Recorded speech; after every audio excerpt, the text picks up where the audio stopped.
Élections, la presse ivoirienne prédit un risque d'une crise électorale aux municipales et aux régionales 2023. La presse ivoirienne revient longuement, ce jeudi 22 juin 2023, sur les tensions autour des élections régionales et municipales, prévues pour le 2 septembre 2023 et notamment sur la situation explosive liée à ces joutes électorales locales. À ce sujet, plusieurs journaux tablent sur la probabilité que surviennent des crises électorales, pour des motifs brandis dans plusieurs publications. Sur ces risques politiques, le journal Soir Info ouvre le bal en affichant à sa manchette « Situation politique, la foire au coup bas, les risques et menaces à surveiller ». Pour ce quotidien, un cocktail politique explosif est en gestation, à la lumière des dissensions profondes entre le pouvoir et l'opposition, à propos de la liste électorale et le découpage des circonscriptions électorales. Cette dépeinte alarmante du tableau politique préélectoral est partagée par le journal L'Inter qui tire la sonnette d'alarme.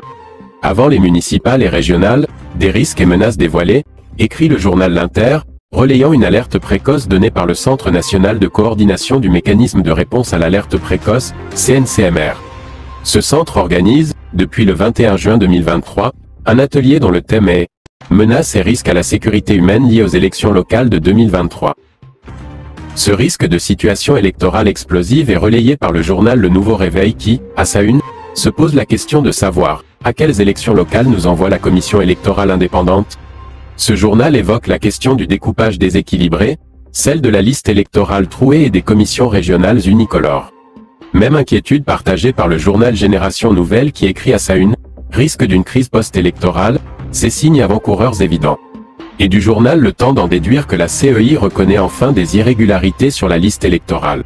Le PPACI et le PDCI maintiennent la pression sur le régime, écrit le journal L'Alliance, parlant du processus électoral. Ce n'est pas le même ton d'alarme chez les médias proches du pouvoir. C'est le cas du journal Le Rassemblement qui fait cas des critères imposés aux imprimeurs et aux candidats pour les élections locales et annonce que le début du dépôt des candidatures est fixé au 1er juillet 2023. Sur toute autre actualité, la ville d'Abidjan est en proie aux inondations, liées aux pluies diluviennes de ces derniers jours. Pluies diluviennes, des crues de cours d'eau annoncées, alerte le journal Soir Info. Saison des pluies, attention à ces maladies qui vous guettent, prévient le journal L'Avenir qui met à la disposition de ses lecteurs les précautions à prendre pour éviter ces maladies. Sur tout autre sujet, le quotidien Le Sursaut révèle qu'un réseau de fraudeurs au BEPC a été découvert. Avant d'évoquer les modes opératoires de ce réseau de fraudeurs. Enfin, sur le projet d'augmentation du prix de l'électricité, le tabloïd Le Quotidien d'Abidjan croit savoir les vraies raisons que le régime cache aux Ivoiriens. Et du journal Dernière Heure de se poser la question de savoir si le gouvernement veut doubler les abonnés 5 et 10 ampères. Merci d'avoir suivi cette revue de presse commentée.